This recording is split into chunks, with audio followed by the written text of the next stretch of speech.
Just want to get it to the So just to the edge. Oh no, I'm still picking. No, it's good. Still peeking. Yeah, not on there.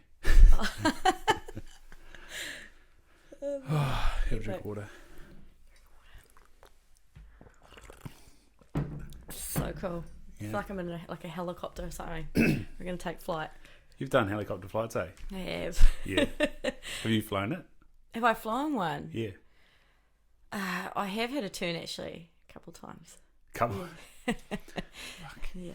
Anyway. Yeah, no, as I did for my 30th, is helicopter lesson. Did you? Yeah, it was me. That your present? Yeah. I love this setup, eh? How It good? is like Joe Rogan styles now, mate. So so except for those headphones, Yeah. which is what's I'm gonna get, everything else is pretty much finished. So yeah, Sweet. we've got to get 2 sets of those, Yeah, that's the goal. and it'll be me. Sweet. It'll be all set up. So you'll have to come to Tokoroa for the first new podcast studio. Do you know that? Yeah. Yeah. You had mentioned it. Yeah. That's exciting. Yeah, mate. New beginnings, new adventure. Yeah. That's cool. Big Smoke. Yeah. He's a forest. Wave to yourself. Yeah, like that. So you win another year around the sun. Yeah. Yeah, Yeah, it's been a year since we've had a chat, eh? pretty much. Yeah. Oh, Yeah. probably more like a year since we first met. Yeah, right. Yeah. I think so. What were we up to? No, it was still level 4 at the moment. It just started. Yeah. Yeah. Yeah. I think it might have been August. Surely. It was like June, May. Okay. May. Who knows? Yeah. It's all good. So what were you doing this time last year? Were you in the Revenant yet? When you Yes. Yep. We chatted about that. No. But when you were in level 4, were you in the Revenant yet? And the Revenant as in entered. Yeah. Yeah. Yeah. Yeah. So what was going through your head? You're like, the world's locked down. You're still keeping the streets safe from fires. Yeah. I was essential, right? So. Well, stop fire. Yeah. No. So I was one of the lucky ones. Yeah. So I'm lucky because I can train at work, obviously, so I can keep a lot of strength and you can do a lot of speed work and everything else. And my flatmate and I got into cycling inside, got the wind trainers going, and I tell you what, man, cycling fitness is great. It's beneficial for all kinds of sports. So it kept the legs ticking over before you could get out and do some long distance stuff. Yeah, I mean, you could run around home, right? So I definitely could. I had a whole farm to run on. well, exactly right. So I wasn't necessarily away from too many tracks that were close to home that you could just do laps and laps and laps, and so you could still get outside. So yeah. No, man. Yeah, I was quite thankful for the bike. You know. Yeah. You said I could do 100. Nah. Yeah. That was the immediate race coming up, wasn't it? I had the 100k in October. Yeah, the Taupo Ultra with 80 Mackenzie. Yeah, that was Actually, we had started to we thought because of the COVID they were going to pull that race. Yeah, because you got a delayed day. We were so like, we've just done all this training. Like, should we just do our own 100k? And then we kind of just lost momentum for it, and sort of kind of even started tapering. And then they put the race back on, and we were like, "Oh shit! We're doing it!" And so I had to kind of go back into that mindset, like, "Yeah, okay, you're about to run 100k." So, how delayed was it? How delayed? Yeah, was it like? No. It was like a couple of weeks out. They scratched it, and then like the week of, they were like, "Hey, we're back on." So, yeah. So was it on the same date still? Yes. Oh, easy. Yeah. Oh, not easy. Not easy. Yeah. But yeah, so bookings and for hotels and everything like that was still good to go. So yeah. So what was that like? The Hundy? What was it? 9 hours 13. No, God, no, I did in 13. 13 hours. Yeah, something 13. 9? Yeah, I have to have a look. Maybe I got those around the wrong way. It was 13 hours 9. Geez, no, I think that Ruth lady did 9 hours for the Tirawera, and she was like the fastest chick ever beat a couple of records. No, it's 13 hours. I was pretty wrapped with myself. I paced well. I had no injuries. I had no issues, no real mental walls to go through. I listened to my body. I put all the good stuff in. I was about to swear. Oh, who cares? Okay. yeah, I really enjoyed it. It was a great atmosphere. The support was really good. The days after were pretty rough, like slow moving, like barely moving. And then the blues of the event being over. But knowing that you can do it, it's quite a euphoric feeling, especially coming into the river, and it's like, okay, well, yeah, I know I can do some time on the legs now. I'm just going to keep building on that. Mm-hmm. Yeah. And when was the Sky Tower? Was it after or before? Sky Tower was November. Yeah. How'd you go? I couldn't quite figure out what the thrill was. I think I came third overall. Yeah. Second, I think, in my category. Yeah. 80 took it out. The Halter. Yeah, with steel cylinder. So she's a weapon, obviously. And she's charging with the Sky Tower. But that was the last time I'm doing the Sky Tower, so it was really cool. Just like the last time you did. No. I've had my dash of climb out the tower. No, I've got I've become quite serious with the endurance stuff, so focusing solely on that these days. So yeah. Yeah. So like I said, like the last time you're doing the Revenant, yeah, it was good. It was good. It was good when I was talking to Ian and I said, yeah, Helz ain't coming back. And he's like, bullshit. Oh my god, yeah. Yeah, no. How long did it take you to get over, like, I was never going to do a ultra again, and I only did 53Ks, so yeah, I think I'm going to do an ultra again. So. Perfect, of course you are. It's like people that have babies. Labour was horrific. Oh yeah, okay. A year later, pregnant again. So I hear. So it must be amazing, right? Yeah. So how long did it take to be like, oh, maybe it wasn't so bad. Oh, maybe I'll do it. Like a week? No, straight after. And that comes down to the people that are around the event, created the event, doing it. The atmosphere and the family vibe, the community, it's just, and the athletes, obviously, I was just like, yeah, I have to be around these characters again and give this another nudge now that I know what it's all about.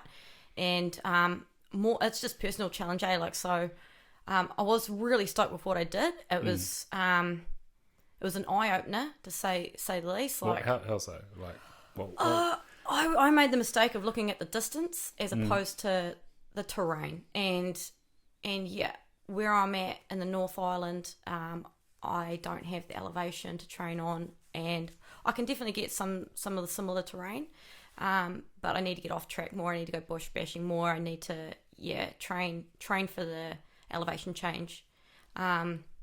Also, longer hours on the legs and doing some more night training, like all sorts of things. Like, I all of a sudden found that I was surrounded by elites. Like, and I was this amateur that, makes my own homemade missions. But no, so that initially just bit me and slapped me in the face. It's like, okay, you need to step up and get serious about it. You went up to that next level and you're like, oh, there's a bit more up here. Yeah, exactly right. Like, yeah. No, so what does it mean now? Like, you've already done 2-3 things since? Yeah, where are we now? So that's January. Since then, crikey dick, just enjoying life. 2021 has been amazing. Nice. Yeah, and good things are happening. I've done a few things, a couple of halves with family members, and racing my brother Matt across the line at Xterra last weekend was actually my most favourite run in the whole entire world. It was just a cheeky 21k in amongst the Rotorua forestry and bush around Blue Lake, Green Lake, surrounded by a bunch of awesome people, and just battling it out with him, giving him shit and, getting him to the end, and he did awesome. And then, trying to take him out over the line. But no, I had homemade missions, just getting out, doing long hours on the legs. Managed to do the Kawekas to Kaimanawas recently, fast packing. Yeah. So I've always wanted to do that, and it's definitely doable if you know a thing or two. And but fast packing, it makes it a little bit funner, and the tracks aren't always that noticeable, and there's a little bit of map reading and navigation skills and some self-talk and backtracking and rah-rah-rah-rah, and How was your self-talk going? Because like I was out on the car workers on the weekend. I was a shitter, and I sort of navigated a new area that I wanted to link up, and I knew I was going to get into some rubbish country, and it was like steep Kānuka, just battling around these basins. It was real arse. I don't know if you saw my story when I got out of there. I was just like covered in dirt and leaves, and I've still got like all these little bits of manuka in my hands and things, and I just basically said, "Well, man, that's harder than it needed to be." Because sure enough, about halfway along the beautiful bush I was in, there's a little track to go back to the main track, and it would have been nice to just turn around, walk back, and go to that and have a hunky-dory day. But I was like, no, we'll just see where this goes. Keep going. Off track. Off track. Make up the whole mental picture of the area, and you were hunting. Yeah, I was carrying my gun, and the quintessential thing, like get out to the track naked, just kind of walking along, thinking about putting my gun on my pack and taking my jacket off, and even that roll of cheese that's in the top of my pack, and bang bang crash. There's this little stag on the side of the track that bust off, and I was just like, that's classic.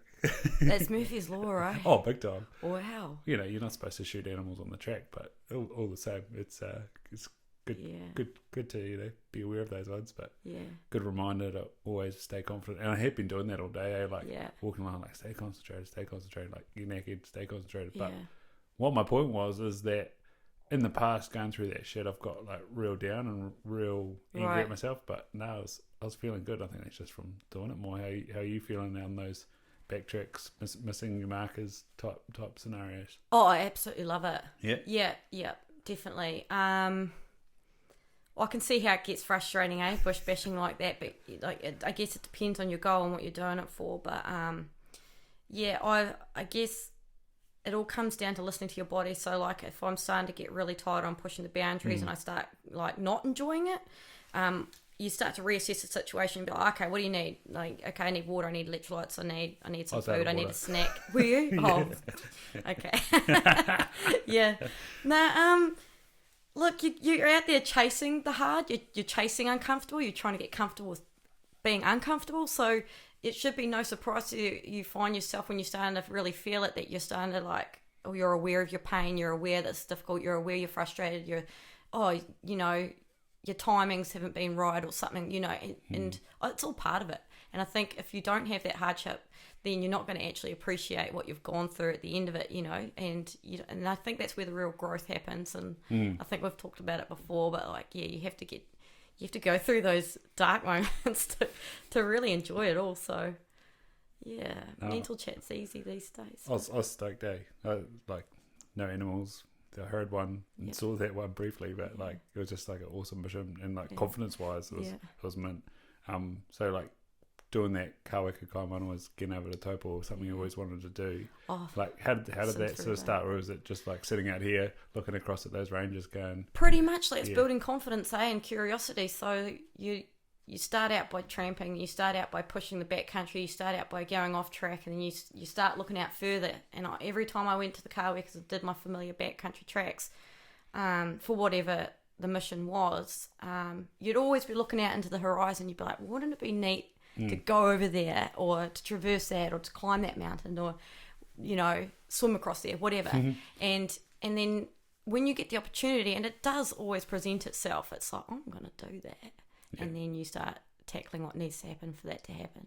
So, and an opportunity presented itself this Easter. All the weather was crap around the country, and I'm on leave, and so it forced me into my own backyard country, spare of the moment. And it was Easter weekend, and I was like, the roars starting the Easter weekend, the huts will be full, there'll be heaps of trampers and hunters on the tracks. And I was like, I've only got this amount of time. Actually, this would be perfect. It'd be perfect training. Time on legs, I'm going to fast pack it.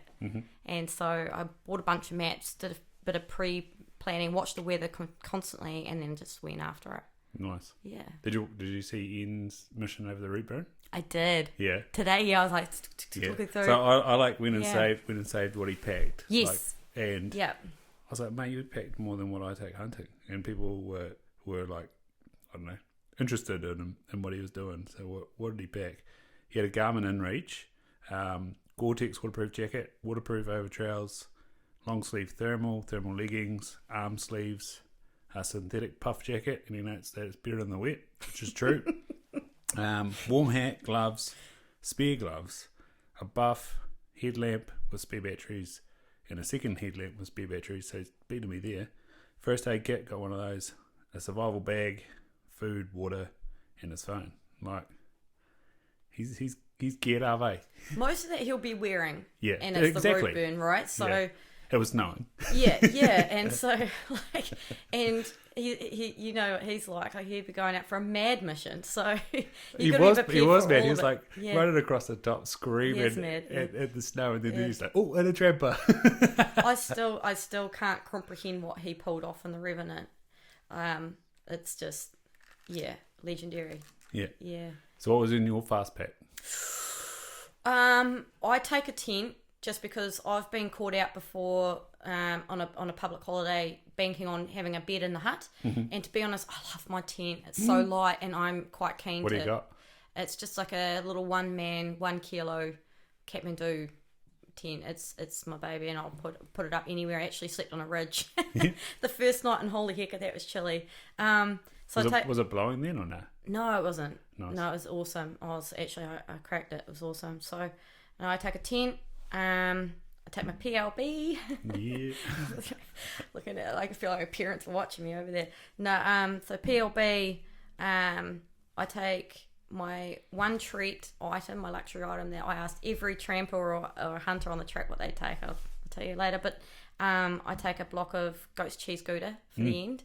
I take my Halo sleeping bag. As the Domex, right? Yes. Yeah. Awesome, light, small, worth the price. I take one jacket, seamline Ruger one. I take one pair of wet clothes, one pair of dry clothes. Mm-hmm. That's it. And I take enough food. I fast until like 10:30, 11. I have a black coffee. So that saves on breakfast foods, carrying breakfast foods. Mm-hmm. And then I have a light lunch and a big hefty dinner. And then that's it. So I'm really light. Are you cooking that, or that's dry? I do take my gas cooker. Yeah. Yeah. My little stuff up gas cooker. And so what are you doing in terms of hydration? There's lots of rivers and things. So, and I was visiting huts to sign the book and check out the hut because I love hut bagging, but reading the history and stuff. But the squeegee bottles I fill up, and I have the little nude Hydra electrolyte tablets that you can drop in if you need. And I also take a 3 litre camel pack and keep that topped up. So I have more than enough water. And that's if you set up a tent somewhere where there's not, you can still make a hot drink. And I took I had my 1.5 litre camelback, which I had Hunt Smart in, and then I had my 500ml squeegee bottles, and then a 1.5 litre. So what's that? That's 2.5 litres plus my 1.5. Yeah, that's heaps. Yeah. I mean, if you've got heaps of water around you and you've looked at the maps and stuff like that, like it's unnecessary weight to carry sometimes. Like you can just take little bottles and fill up in the creeks. You don't even need a camel pack. But it was good. Yeah, that was definitely like my ultra. I still don't know whether the camelback was necessary. Like I kept it until there was about 15 k's to go, and then I ditched it. Yeah. And then like I did get slightly dry on that last bit. Like Mum and Dad were coming up the hill with me, so I was nicked some water off them. But I don't know. It was a like to retrospectively look at it again. Like, would I take that again? Because that's like you learn so much from every race. Kgs, Doesn't matter how many times. Like I'm not a huge eventer, and I'm definitely not elite, and I can't give too much professional advice. But I think everything that you do, you're going to learn from, right? So like everything you did on that 50 or that ultra, you're going to be doing. You'll be like that. You bank that, put that away for your next one. Or there'll be a next one. I'll probably go back and do Aotearoa again. That was good. You do the same one. Yeah. Maybe actually do the 100 one. Don't know. How were the poles? The poles? Yeah, on the Revenant. Did you use them? I did. Yeah. And I had never used them. And I tell you what, they're fantastic. I don't know how people don't use them. I use them fast tracking just now, and I don't know the statistics on it, but it saves your legs like so much energy. Holy hecker. Yeah. But I got blisters on the inside of my hands and started getting like I do have cramp spray now, but and salt tablets, but I was getting cramp in my biceps on the Revenant because I just never had used poles before, and so my arms had to do something different. Looking around all the elites and people that know a thing or two that start to push the boundaries, they all carry them. Yeah. So, yeah. So for you, like, how would you do poles differently? Like, did you use them all the time? Did you pack them up every now and again, or just get them on you? Well, yeah, as in running with them? Yeah. Yeah, just like, you're using them a lot. There's a lot up, down, up, down, up, down. So there's not a huge amount of flat. Bless the Revenant. I did see that. Yeah, so when you're not running with them, people with the real cool gear, they can clip them on places so they're out of the way. I found I was using them so much that they were barely unusable. I would just kind of tuck and run. You can't see me doing that, but you find your own way. Yeah. So what have you learned about yourself? Learned about myself? Yeah, like that. You go into the Revenant. What does it say? The most likely outcomes failure. Yes. Yeah. Yeah. So what? Firstly, what is it like facing that as a prospect?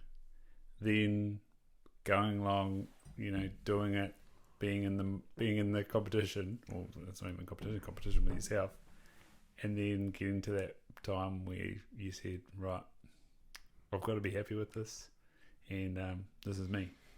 Well, you're committed, right? Yeah. And so you're doing it.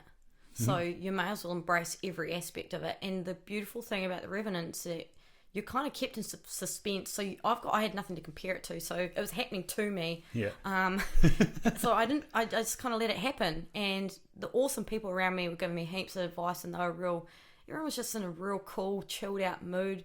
And it was the celebration, that was the title. So we'd come out of a terrible year, and terrible in some ways and great in others. But so everyone was in just such an awesome mood to be there. There was no internationals, but Scotty and the team pulled off an amazing event, and you're just sitting. It's hard to not be appreciative when you're standing at 3 a.m. and there's bagpipes going, and there's a haka going, and the stars are amazing, in Garston and the tops there at Welcome Rock. And all of a sudden you take off and everyone just blitzes it. And I'm like, there's no way they're going to maintain this pace for 200 kilometres, 60 hours. What is this? And then I was like, I'm stumbling over Tussock, going down the rocks. And I'm like, holy heck, there's a few days of this. And then I was like, I'm just going to go a hundy and let it happen to me and go through the motions. And it wasn't until the nook of my portion that I actually caught up with a couple of people that I kept pace with. And it just seemed to work out well for whatever reason, that we never decided to go together, but we kind of floated around together, or chipping in bits and pieces that we thought would help the team get there. And it wasn't until after lap 1 that my knees gave out. And then, I had a lot of self-talk, and And I said to the guys, hey, fellas, this is where you leave me. And so they carry on. They were awesome. And I had a lot of self-chat, and I was like, I've never been so happy at failing. And I was, I was walking down, and I could see the stars coming out again, and I was just like, okay, I've learnt a lot. A lot of do's and don'ts and what I need to do to come back. And just how awesome people are, and all those guys. Yeah. So what was the chat? What was the chat like? Those guys. Yeah. Was it just like you have a lot of time with people? What do you do get through to the day, know them or real well. Yeah. And there's no shame in anything. Everything goes out the window. You get to know people real quick and real well after that amount of time. And then when you start to get tired and stuff, it's like all kinds of conversations, weird and wacky, come out. Looking back, I can't actually pinpoint certain topics, but just life chats, real deep and meaningful life chats, and why we're doing it, and how we got here, and other events that have led them to this, and where they're going from here, and what they want to achieve. And it's just awesome. And you feed off it, and there are a lot of times where it's quiet, in the hard times, where everyone's chewing it out, going uphill, saying, or everyone decides they want to take different routes in certain areas. And When it's quiet like that, what did you focus on? Like, especially if you're going uphill through tussock, there's already a few sounds, heavy breathing, that wishy-washy sound through the tussock. You know, you got the poles there trying to click. It's a lot of concentration, to be honest. Like that Spaniard grass, you don't want to roll an ankle, you don't want to cut yourself up, and so there's a lot of concentration. Do I need water? It's hot. Do I need to change? Do I need sunscreen? You're constantly assessing the situation, and then you're thinking about the oncoming hours and going into dark and trying to remember terrain and okay, that's there and that's there. What's this going to look like at dark? Make mental notes of this, and then you if you have time, and I guess towards the end when you know your body's calling it, you do start to think about life and your mates and your family and other people and where am I going? What am I doing? All that inner chat, like, yeah. Yeah, you assess everything at the end, you know, and then, yeah. Yeah. Did you, like, I was like, what the fuck am I doing? I was still doing that on the run. Like, what the fuck am I doing? Like, what did I do this for? Like, oh, yeah? Yeah, was there any of that going on? Nah, shit, no. That's awesome. Nah, not at all. Nah. I mean, I'm a little bit sadistic, but I feed off getting myself to that point. Yeah. Yeah, I love seeing what the human body can do and the mindset and having to battle it. Yeah. Yeah, I don't know. It becomes quite addictive, actually. I guess you start chasing it, but yeah. No, it was pretty cool. So whereabouts were you on the course? Like, were you near anywhere or in the middle of nowhere, or when you called it, pulled your phone out of the bag? I was down at checkpoint 1 on the second lap. Yeah. Yeah, because I didn't want to be a pain in the ass and go right out into the wilderness and then have to call it. Just with my knees, I thought walking out of there probably wasn't going to be an option, and it would have to get to that point for me to stop. Would be my body, and I'd always said that my body will give up before I do, and unfortunately that did happen.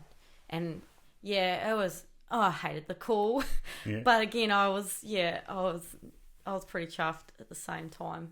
So what did you say to Scotty? Yeah, Scotty. Hey, Scotty. Yeah. And I was like, I'm sorry. I was like, I'm broken. It's me. Yeah. What did he say to you? He was like, awesome effort, mate. Awesome. Like, just, I actually can't remember the conversation too much, a bit delirious, but he was like, Tom will be down to pick you up shit soon. You're good? You happy to just camp out there for a moment? I'm like, yeah, that's fine. So, yeah. And what did you do, rug up? You were at the checkpoint? Yeah, I was at number 1 down on the bottom there. Yeah. Yeah. And what? Yeah. Rugged up and just kind of sat there, and I was like, yeah, that's me. So Yeah. what's going on with your knees? I guess just hadn't trained for the sheer elevation differences. Downhill, it was the inside of legs. I don't know any technical names for it. I never got checked out.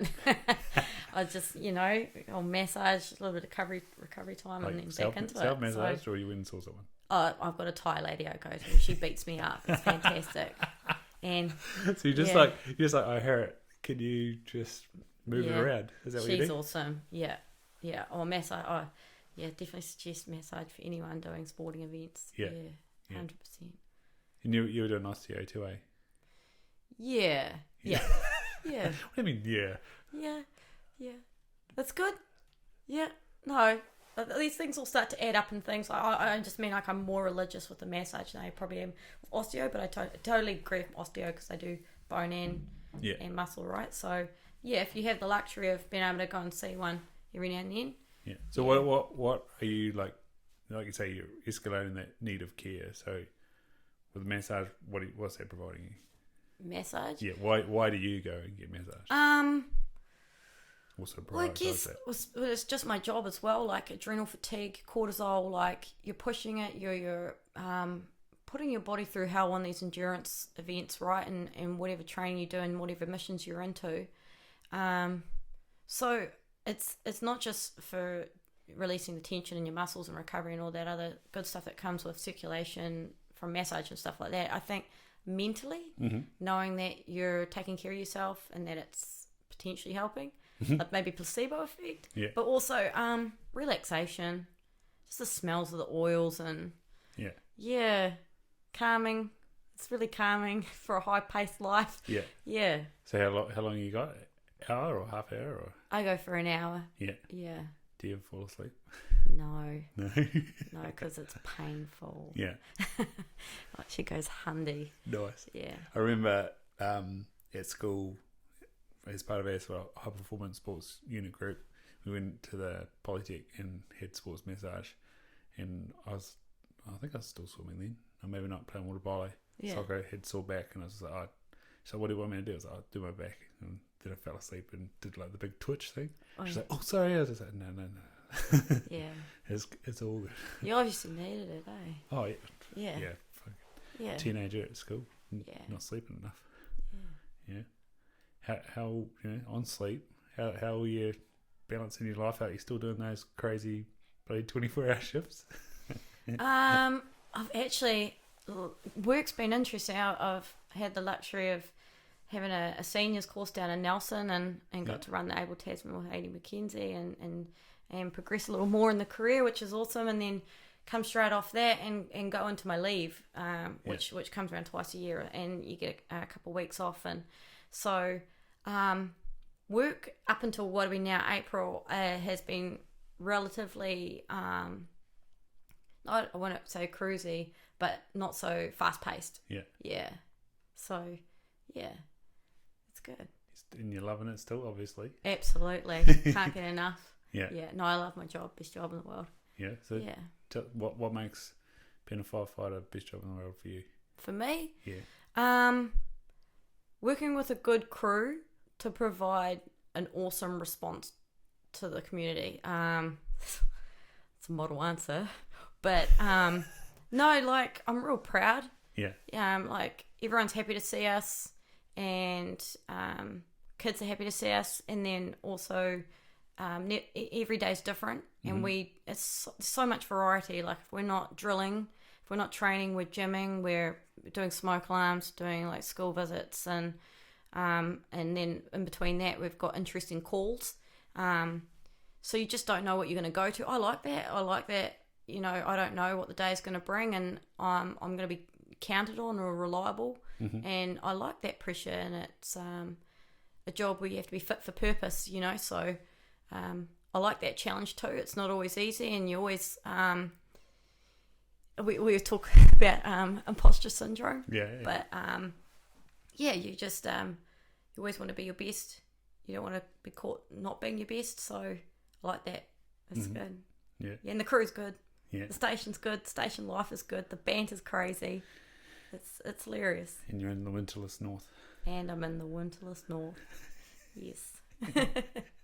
Are you doing that school education stuff? Has that started yet? Were you going to be doing something like that, or did I get that wrong? No. I thought you were going to be an educator. No. We do school visits. Like we present what we call like a Firewise program to schools that I think a lot of people know about. Yeah. That the fire service and the schools work well with. What's that like? What are the kids like? It's great. They just want to see the truck. Turn the siren on. The hose. Yeah, hear the siren. Yeah. Put the ships up a few of them. Yeah. I listened to you and Dave the other day on the podcast, by the way. Yeah. Talking about hunting. Yeah. Yeah, it's good.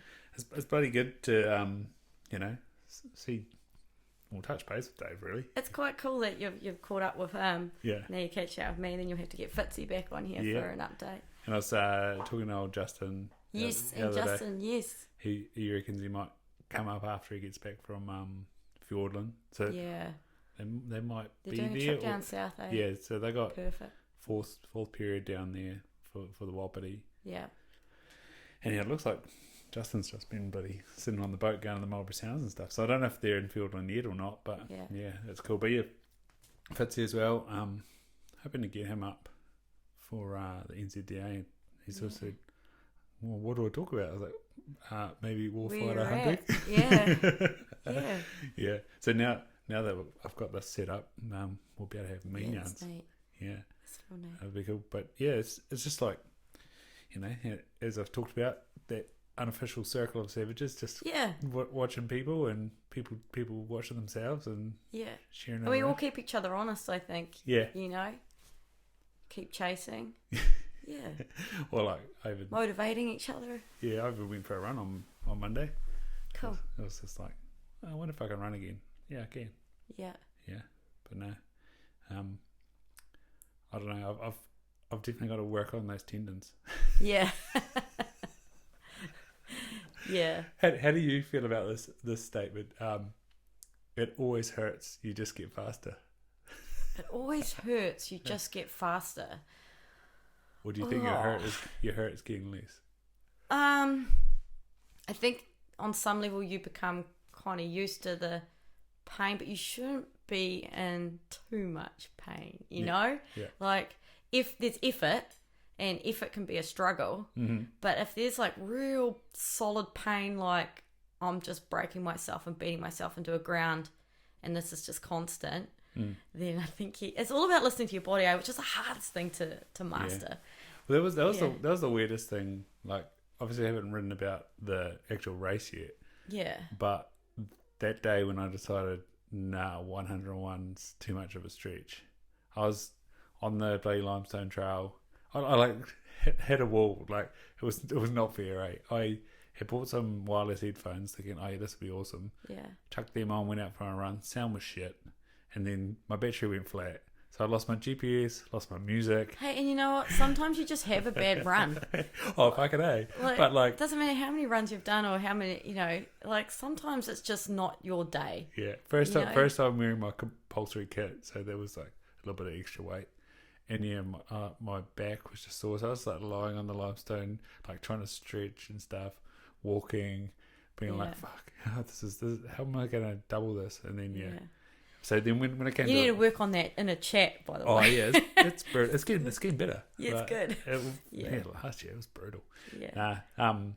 Which is again things that you learn from right from doing this. Exactly. Yeah. Oh yeah. Like, man, that in a chat is a bit of a liar. The other thing is, like, if you're gonna do something, you gotta enjoy it. Like, you gotta enjoy training for the goal or the outcome, right? Yeah. Like, if it's always sucking and it's always a chore, like, maybe it's just not what your jam is.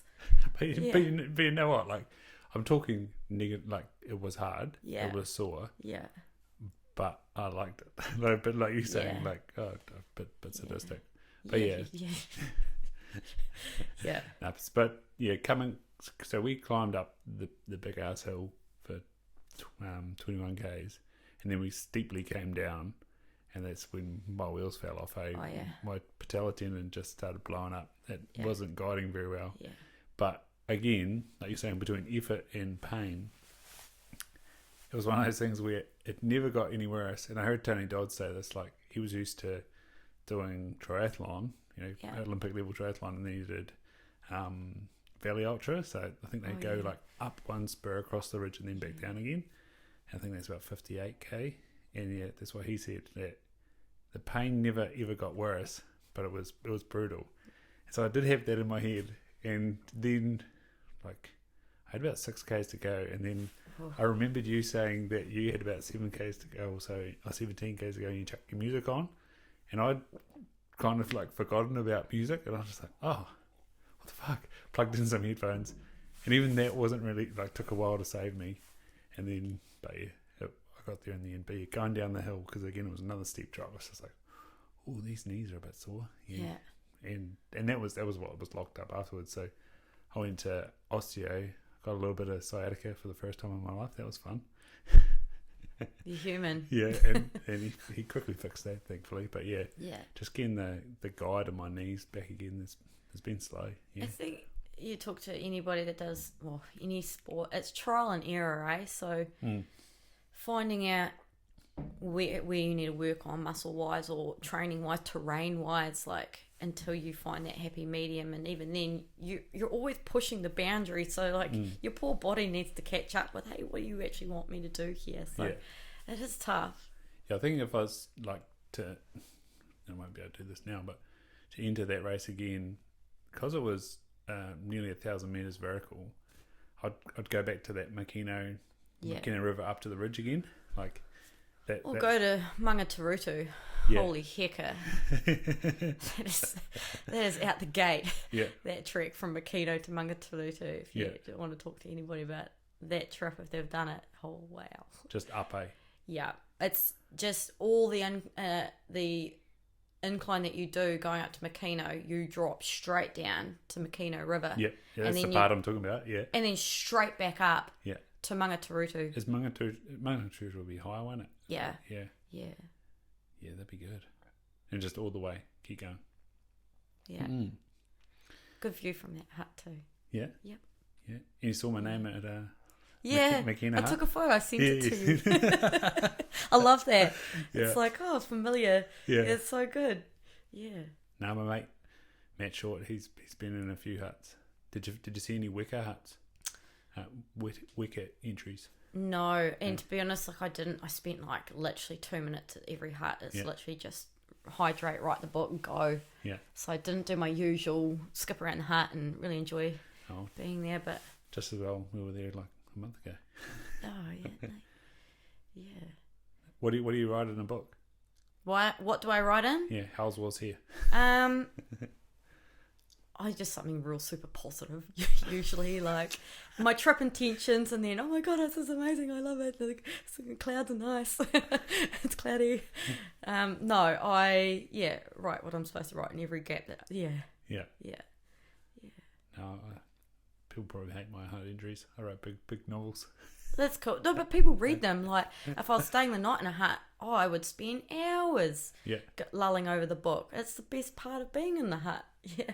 Yeah, there's a secret biv, so I won't give away where it is. Me and Dave have been there. And they've got the original hut book in there. No way. It's quite funny as well, because it must have been around, they must have built it around Deer Wars time. And so there's just all these arguments within the hut book about people leaving shit. That's fantastic. That's actually really special. Yeah. I'm all about preserving the heritage and the history of the huts, and I've actually, hopefully, fingers crossed, don't want to skip ahead too quickly, but have got myself onto a project where I hopefully will help to upkeep some of our backcountry huts that are being neglected. Yeah. Due to many reasons, and not due to Doc's fault at all.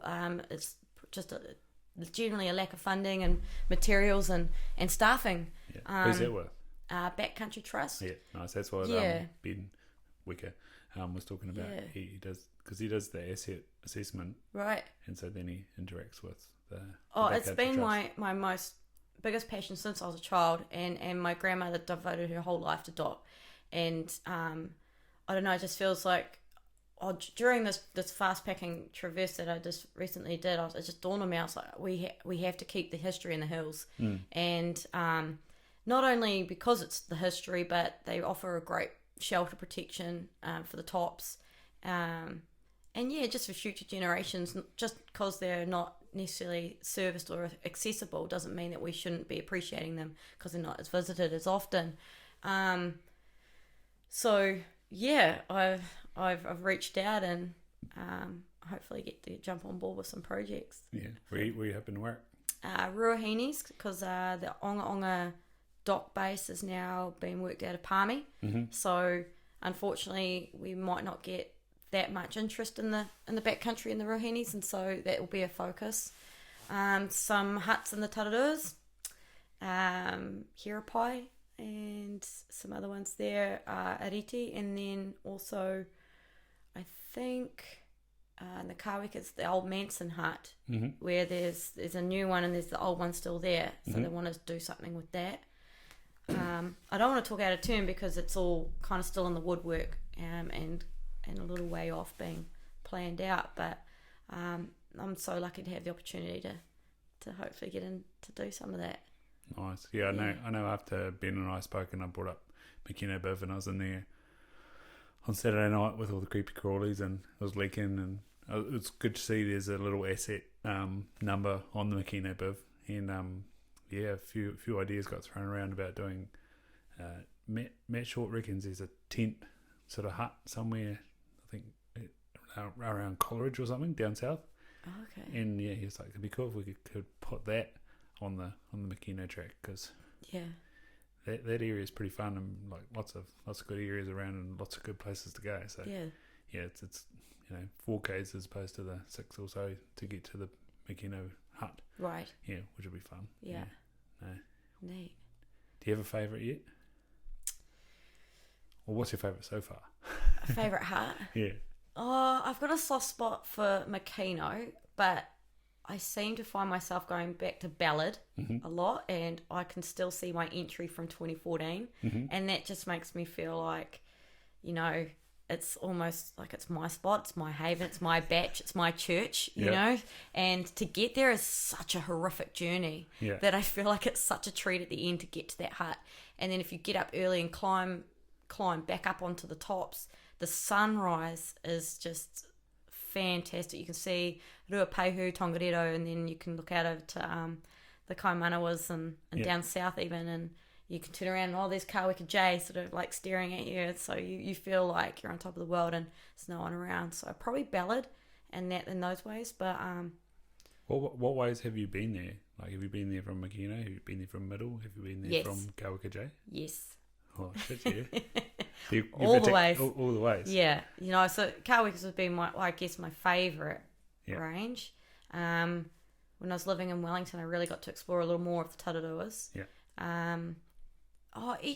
Each journey is different, and each hut experience is different. It depends you might have the hut to yourself, and that's cool in itself, and then you might meet a character, and then that makes each hut experience different, I guess.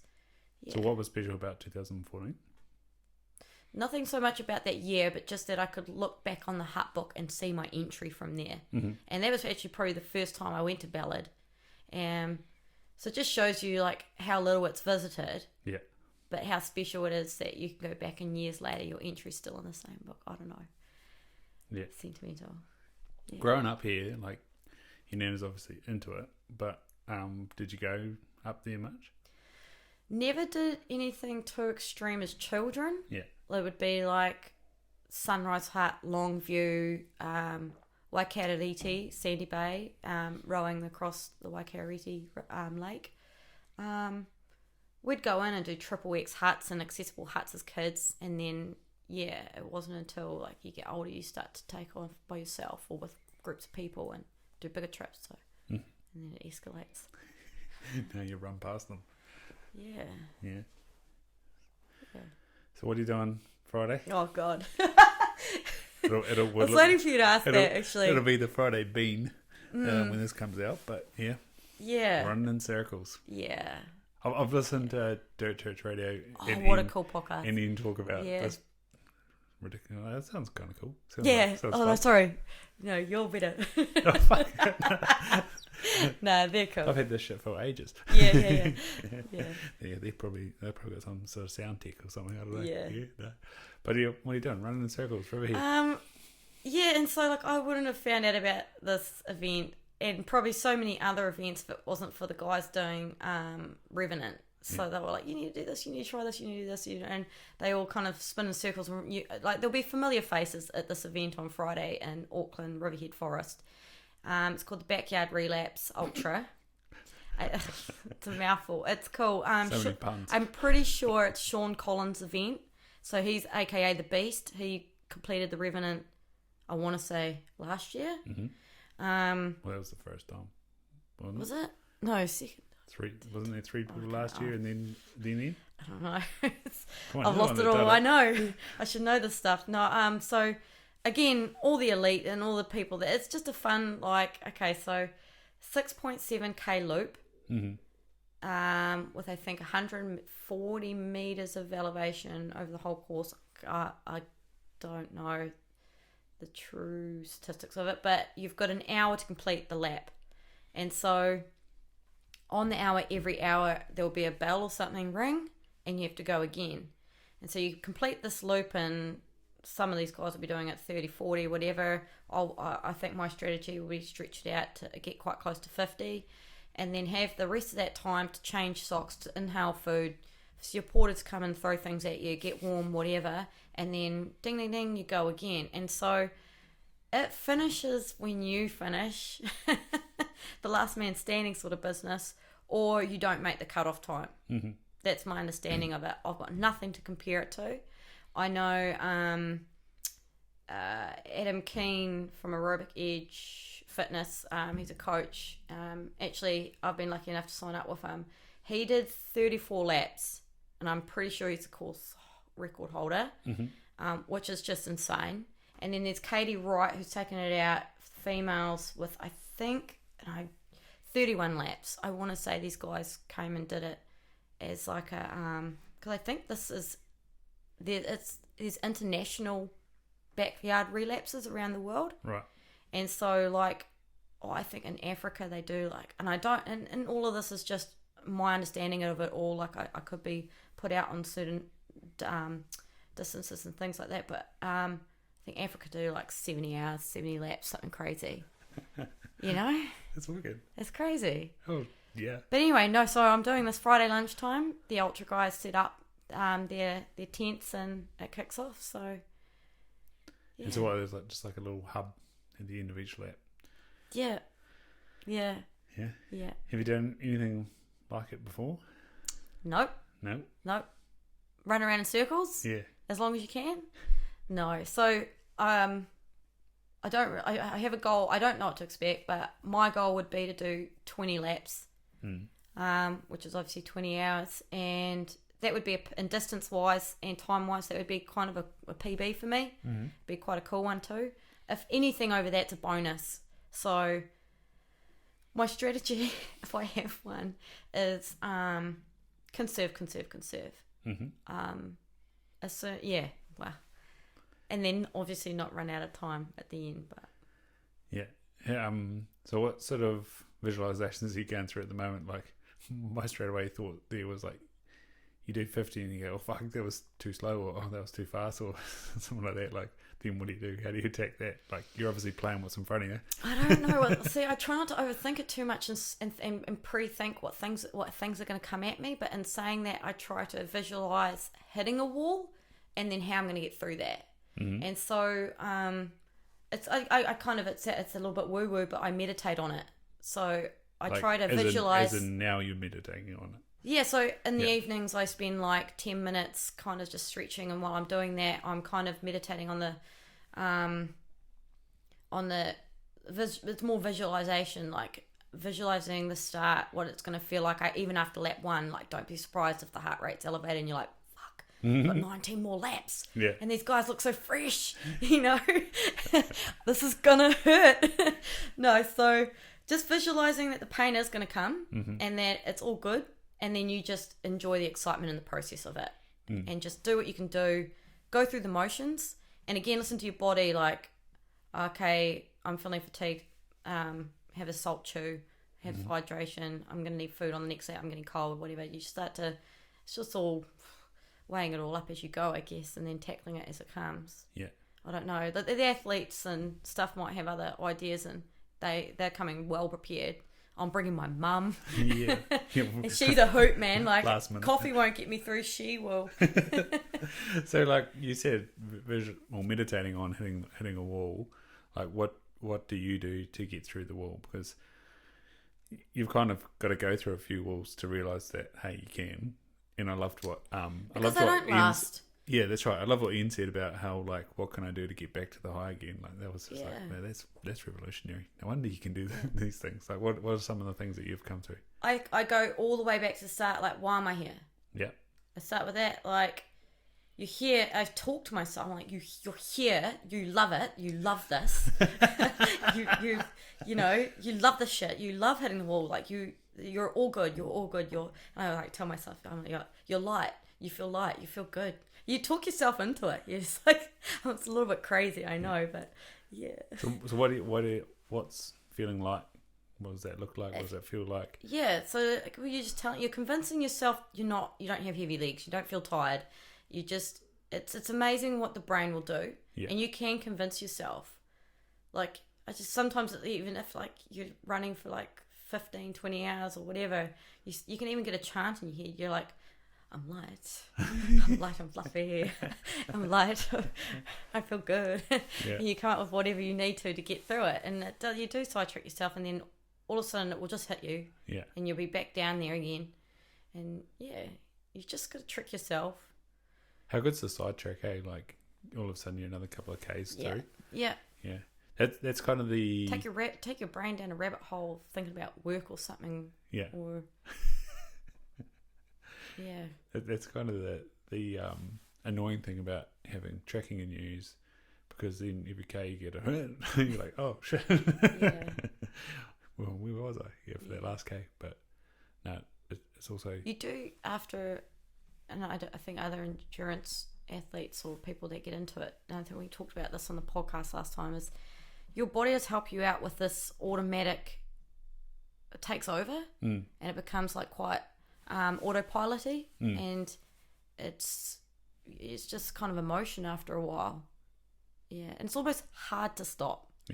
Yeah, and just easier to get into a rhythm, and they call it the ultra shuffle, and it's like this weird kind of barely moving shuffle that you do. Keep the legs going down the tracks. That's what I learned. To the point where you barely can feel anything. Yeah. Yeah. It's all nuts, eh? Yeah, that's what I learned. That's what I learned after the fact. You like, don't keep your legs on the train tracks. So I was like, oh shit, I should have learned this like when I started running. And they're like, yeah, it helps your glutes engage better. And I was like, oh, fuck. Yeah. Now I know. Now I have to do it again. Yeah. So like you're saying, the job's pretty intense, really. Training's intense. Your own training and events are intense. Yeah. Like, do when you go out on the boat or you go out diving, is that your sort of opposite? I haven't place? been getting into the water as much as I would have liked this last summer, but yeah, if I'm diving, definitely a chill out zone. Mm-hmm. Definitely quiet down there, and you zone out. It's good. To be honest, like getting up and going into the hills, and I'm not running all the time. Like, I'm not a big eventer. I quite like just power walking up mountains and going out bush, and it might be run, walk, and like I'm not doing anything too crazy, but that's my downtime anyway, so that's become my active relaxing, if that makes sense. So. Yes, to me it does. Yeah, like sauna's something I have got into recently. Been doing it? Yeah, and there's mixed reviews on that, because I think you can push it too much if you're going all the time, and then you're sweating out all the good stuff as well, as opposed to just going in and doing it for recovery and blood flow and sweating out the toxins and stuff and losing weight, whatever. But I reckon losing weight is like the minimal, like And hey, if you're like, if you're training lots and you're eating, fueling properly, you're not going to lose weight. And it's going to help. So my perspective on it is that if you're getting into that sort of 20-25 minute zone, you're struggling, you're getting out that brain derived neurotrophic factor, so that's giving you that high, you're cleaning up the mess that's in your head.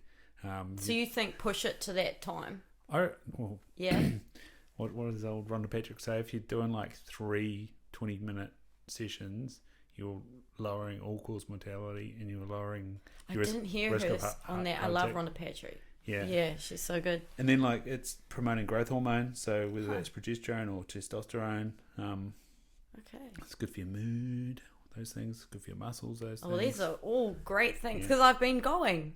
But like for mental health as well. Oh fuck yeah. But what's the narrative you've got about like a negative side effect? The positives electrolyte balance or something like that. Yeah, so the positives, I've not heard your ones before, which are great, but they've been suggesting it to firefighters to go and sauna after going to a job, because you can actually sweat out the carcinogens from the smoke. Wow. So that was what I had heard first. And I was like, sweet, that makes sense. And then also for recovery, because it gets the blood flow up for your muscles. So I go in there and stretch and whatever. And then also if I'd had a big night in the booze, I heard that you can go in there and sweat it out. So another positive. I don't know how to treat that one. I don't know how they try. I think you just get more dehydrated. Yeah, probably. Awful going in there hungover. Don't do it. Do not do it at home, kids. Dusty. Yeah, that's what we had on the last podcast. Dusty mornings KFC. It's like, it seems a good idea. I never vibe with That's it very a whole well. nother subject, my friend. Yeah. What's your opinion on dusty KFC? I haven't touched KFC in years. yeah, me neither. But Oh, okay. yeah, but especially in Dunedin, it was shocking. Like there's this not Castle Street, Colombo Street is Fatty Lane. This is a funny rabbit hole, but go. Yeah, so there's like McDonald's, KFC, just some bakery, Chinese takeaways, just basically anything you want to try and bury a hangover. Turkish kebab. Turkish kebab. Yeah. What do you think gives you the vibe from a Turkish kebab? Maybe the hummus. I don't know. Maybe because it's all just wrapped up and so neat to eat. This is in the morning or the afternoon. Oh, that's or is this okay. or is this when you're walking home? Yeah, walking home to. Okay, yeah, no, I think there's a lot of merit to walking home and getting Isn't something. it the famous eggs Benny or Big Brekkie? That's what you do. Yeah, so again, there's theories around the cooked breakfast, the choline in the eggs, and something in the cooked tomatoes, lipine or something like that. It's supposed to help you detoxify faster. Interesting. Well, I just think food just saves you anyway. Should do.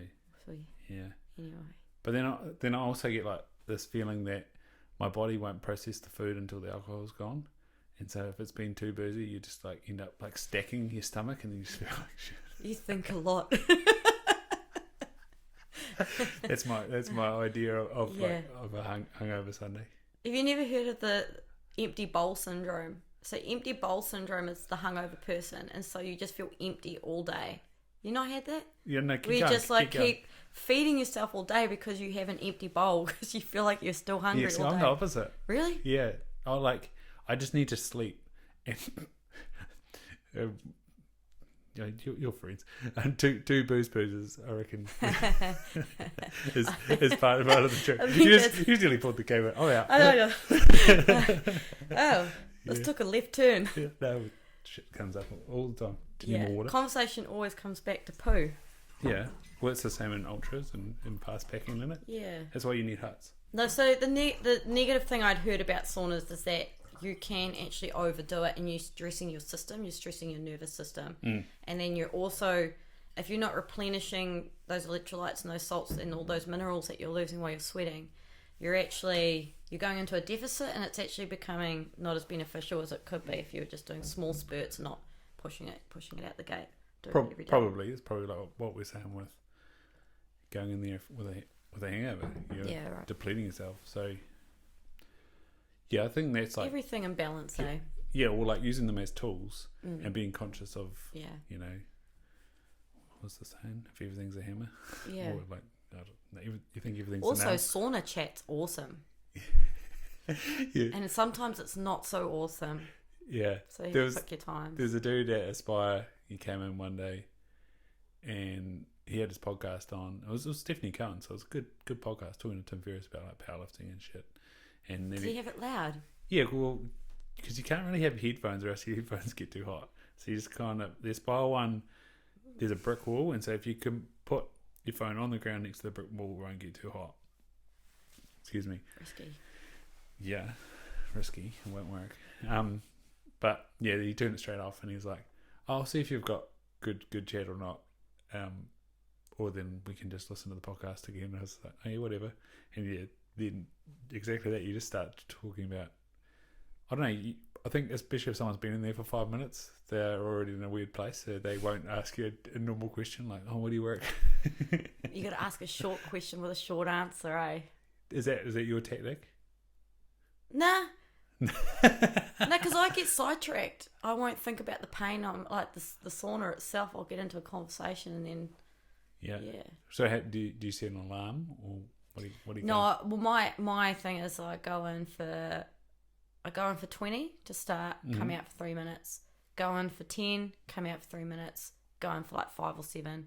That's it. I'm done. Cold shower, out. In between or no? No, just out.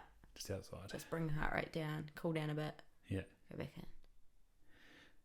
You should start chucking the cold shower in between. Nah. I know people do the hot cold thing, but I'm not all about that. Not all about it. You'll fucking run forever, but you're not about I just having don't a need cold that in shower. my life. Like, I just don't need that. I don't I don't need to have a cold shower. I don't need it. Is this like one of the questions that people say to you? Like, why would you do that? I just look. I got a lot going Do you on. find I that, don't need do a you find cold that, bloody do you shower. find that fun? Like, Yeah, I definitely see. I've seen the benefits of all of that. Yeah, I know. It's And all the things I said in the first all podcast. for other people doing what they love.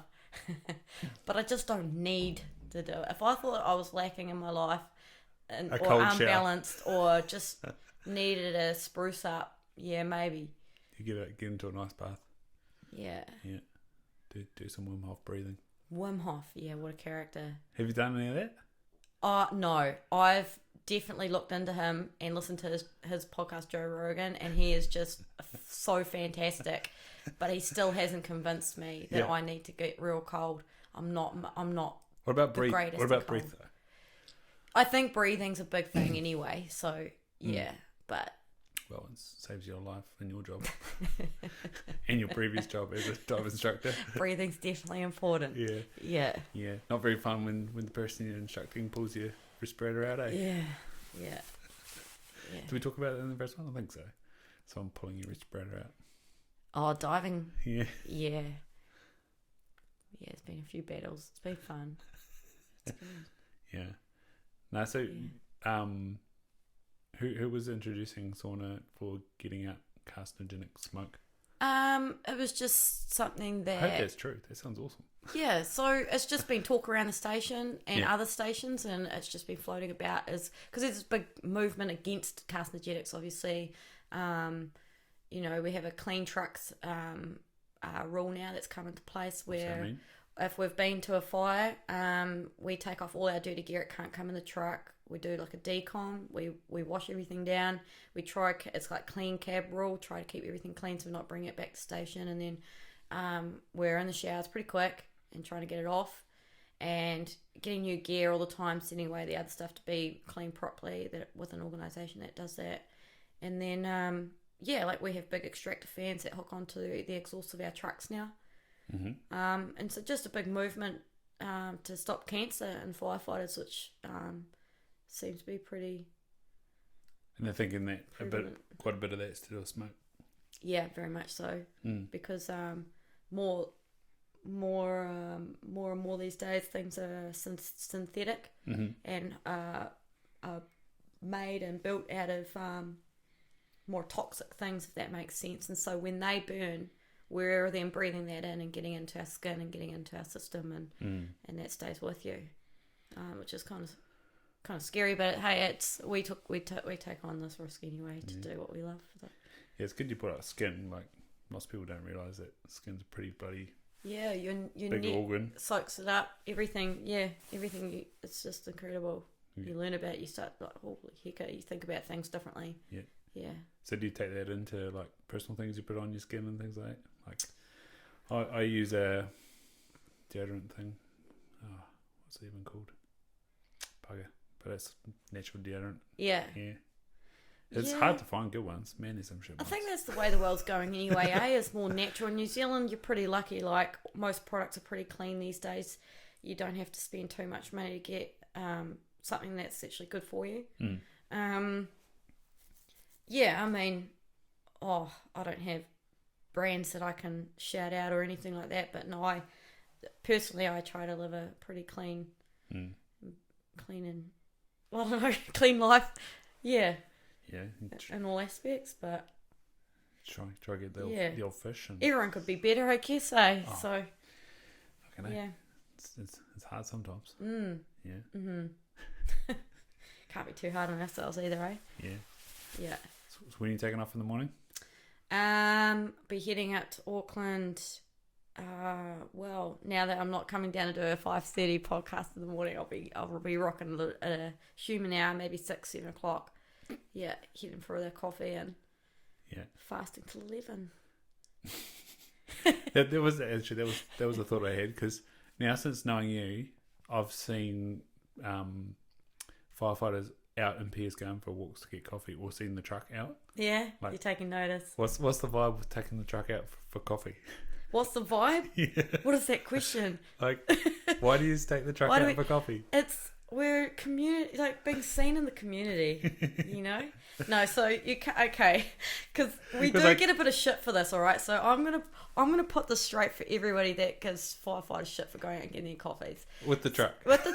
Okay, so we have a routine, okay, and unless it's been broken by a call, like when we work. So you come on a station, you'll meet in the morning, 8 o'clock. You'll do parade. Mm-hmm. Not all stations do, but you'll do a parade and you'll talk about what's on offer for the day, what needs to happen.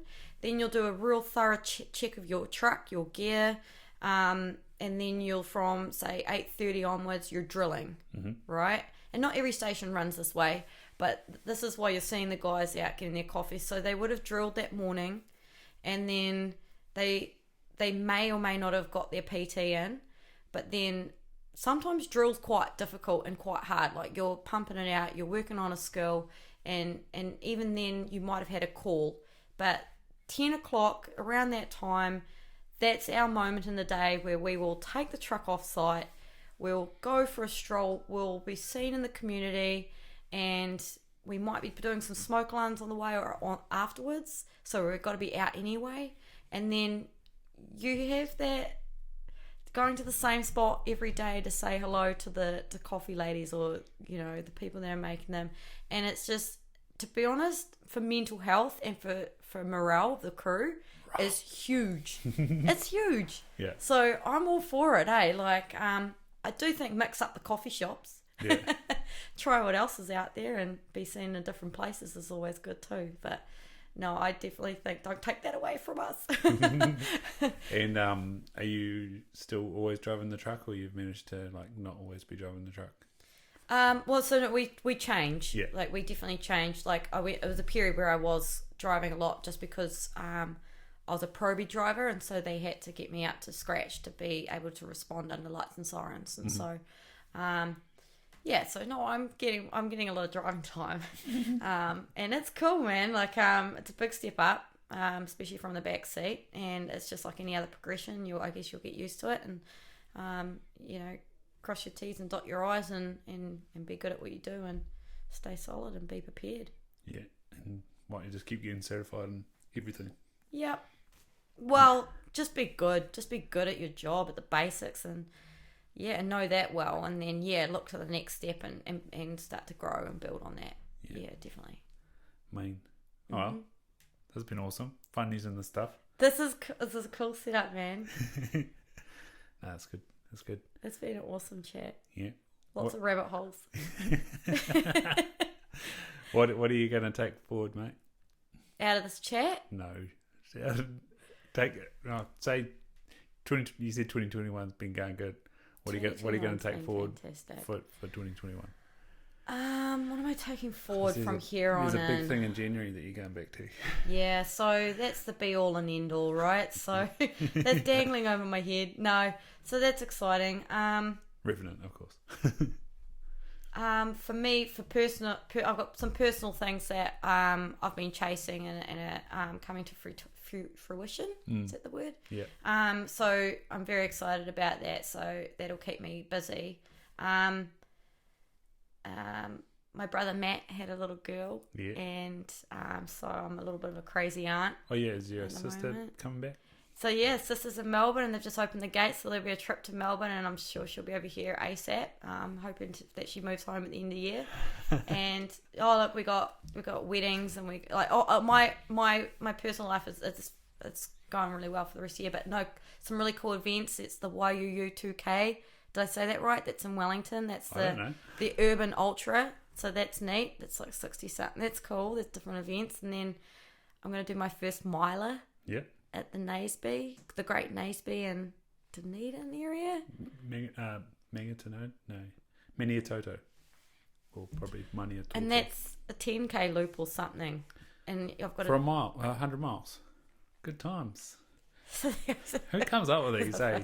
I don't know, but it's like, again, it's just small family operated sort of thing. Yeah. And then you're just running into all these crazy cats that seem to flock to these things, and it's like catch-ups and beers and running in awesomeness and pain, and it's all good. And then, the Revenant, so... Yeah. No, man, cool. Yeah, cheers, bro. Boom.